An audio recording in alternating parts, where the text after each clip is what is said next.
23 मार्च 1923 1923 का दिन मुस्लिम दुनिया के लिए क़यामत बनकर उभरा। खिलाफत उस्मानिया का अजीम सूरज ग़ुरूब हुआ और मुस्लिम उम्मा के ज़वाल का आगाज़ हुआ। अनकरा की गली कूचों में गज़ब की खामोशी और मुस्तफ़ा कमाल अतातुर्क का खौफ तारी था। मसाजिद पर ताले और हिजाब पर पाबंदी के अहकामात सादिर कर दिए गए थे। इस पुरखतर माहौल में कैसे गलियों में पोस्ट कार्ड और पानी की बोतलें बेचने वाला एक मजहबी रहनुमा दुनिया के मकबूल तरीन लीडरों की फहरिस्त में शामिल हुआ, ये सब जानने से पहले अगर आप हमारे चैनल पर नए हैं तो हमारे चैनल को सब्सक्राइब करें और बेल आइकन पर भी टच करें। नाजरीन, तैयब उर्दवान 26 फरवरी 1954 को तुर्की के शहर इस्तांबुल की तहसील कासिम पाशा में पैदा हुआ। आपके वालिद का नाम अहमद उर्दवान और वालदा का नाम तंदील उर्दवान था। तैयब उर्दवान के ख़ानदान का ताल्लुक जज़ीरा राइस से था, जो ब्लैक सी के किनारे पर वाक़या है। आपकी पैदाइश के बाद आपका ख़ानदान जज़ीरा राइस में हिजरत कर गया। तैयब उर्दवान ने अपनी इब्तदाई ज़िंदगी इसी जज़ीरा राइस में गुजारी, जहां इनका वालिद एक तुर्किश कोस्ट गार्ड का कैप्टन था। 13 साल की उम्र में तैयब उर्दवान का ख़ानदान वापस इस्तांबुल लौट आया। टीन एज में उर्दवान को अपने वालिद की तरफ से 2.5 तुर्किश लीरा एक हफ्ते में मिला करते थे, जो अमरीकी $1 से भी कम था। लेकिन तैयब उर्दवान उनसे पोस्ट कार्ड और पानी की बोतलें खरीदता और उन्हें सड़कों पर बेचा करता था। तैयब उर्दवान ने अपनी इब्तदाई तालीम इमाम हातिम स्कूल से हासिल की। इमाम हातिम एक मजहबी स्कूल था जिससे तैयब उर्दवान ने अरबी ज़ुबान में अबूर हासिल किया, जिसकी मदद से तैयब उर्दवान ने कुरान मजीद और आप सल्लल्लाहु अलैहि वसल्लम की ज़िंदगी पर बेशुमार कुतब पढ़ी। आपने मरमरा यूनिवर्सिटी से faculty of economics and administrative sciences की डिग्री हासिल की। तैयब उर्दवान को फ़ुटबॉल खेलने का बहुत शौक़ था और यूनिवर्सिटी में भी आपकी वजह शोहरत यही खेल फ़ुटबॉल ही था। लेकिन इसके अलावा आपकी वजह शोहरत एक और चीज़ थी और वो थी आपकी स्पीकिंग स्किल्स। जी हाँ नाजरीन, अपनी तकारीर से तैयब उर्दवान लोगों के दिलों में घर कर जाया करता था। इसी बुनियाद पर तालिब इल्मी के दिनों में ही तैयब उर्दवान ने नेशनल तुर्की स्टूडेंट यूनियन को ज्वाइन करके अपनी सियासत का आगाज़ किया। 1976 में आप नेशनल साल्वेशन पार्टी के सरबराह मुंतखब हुए। 1978 को आपने आमना गुलबरान से शादी की। 1991 को इस्लामिस्ट वेलफेयर पार्टी की जानिब से आप पार्लियामेंट के रुकन मुंतखब हुए और फिर 1994 को इस्तांबुल के मेयर मुकर्रर हो गए। मेयर मुकर्रर होने के बाद तैयब उर्दवान ने बहुत सी क्रॉनिक प्रॉब्लम पर काबू पाया, जैसा कि आलूदगी, पानी की कमी और ट्रैफिक वगैरह। 1996 में तुर्की सियासत में माहौल तब्दील होने लगा।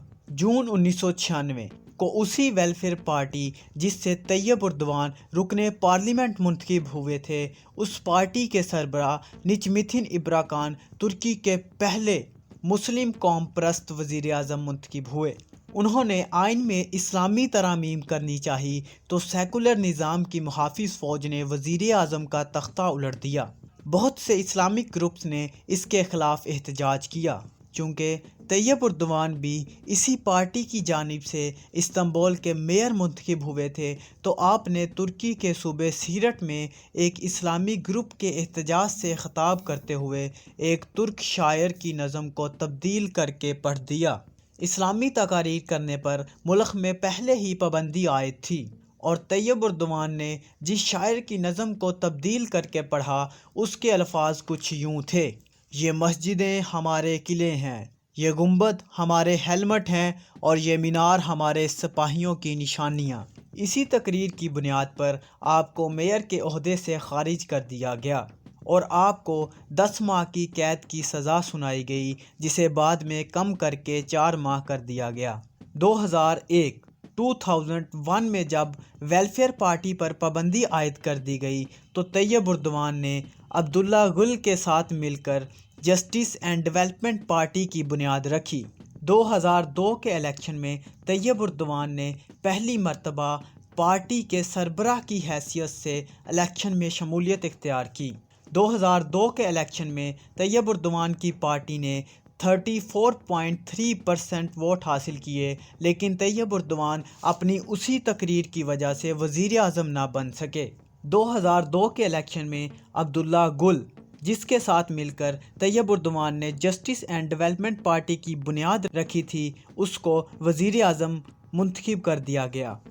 وزیر اعظم منتخب ہوتے ہی عبداللہ گل نے طیب اردوان پر تمام پابندیوں کو ختم کر دیا، لیکن دسمبر 2002 کو سپریم الیکشن بورڈ نے الیکشن کو مسترد کر دیا اور 9 فروری 2003 کو دوبارہ ملک میں الیکشن کروانے کا عندیہ دے دیا۔ 2003 کے الیکشن میں طیب اردوان کی پارٹی نے واضح برتری حاصل کی اور طیب اردوان ترکی کے وزیر اعظم منتخب ہوئے۔ آپ 4 سال تک وزیر اعظم رہے۔ 2007 میں ترکی میں پھر الیکشن ہوئے اور پھر طیب اردوان کی پارٹی نے 46.7% ووٹ حاصل کیے۔ یہ ترکی کی تاریخ میں پہلی مرتبہ تھا کہ کسی پارٹی نے دوبارہ الیکشن میں اکثریت حاصل کی ہو۔ جون 2012 میں اردوان کی پارٹی نے ایک مرتبہ پھر الیکشن میں واضح برتری حاصل کی اور طیب اردوان تیسری مرتبہ ترکی کے وزیر اعظم منتخب ہوئے۔ طیب اردوان نے ترکی کو ترقی کی راہ پر گامزن کیا، جس کا اندازہ آپ اس بات سے لگا سکتے ہیں کہ 2002 میں ترکی کا GDP 43% پر کیپٹا تھا، جبکہ 2012 میں ترکی کا GDP 64% پر کیپٹا تھا۔ 2002 میں ترکی کا کرنٹ اکاؤنٹ ڈیفیسٹ 600 ملین امریکی ڈالر تھا، لیکن 2012 میں ترکی کا کرنٹ اکاؤنٹ ڈیفیسٹ 58 بلین امریکی ڈالر تھا۔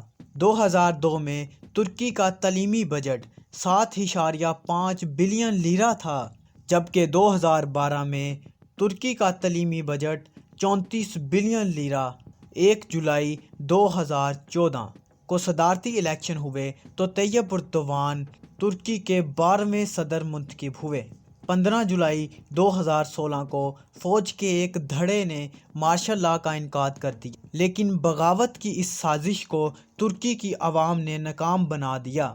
15 جولائی 2016 کی شب ترکی کی عوام ہاتھوں میں لاٹھیاں ڈنڈے لے کر فوج کے روبرو آ گئی۔ عوام کا نعرہ تھا کہ مر جائیں گے مگر صدر کا سر نیچا نہیں ہونے دیں گے۔ فوج کو ترکی کی عوام کے سامنے گھٹنے ٹیکنے پڑے۔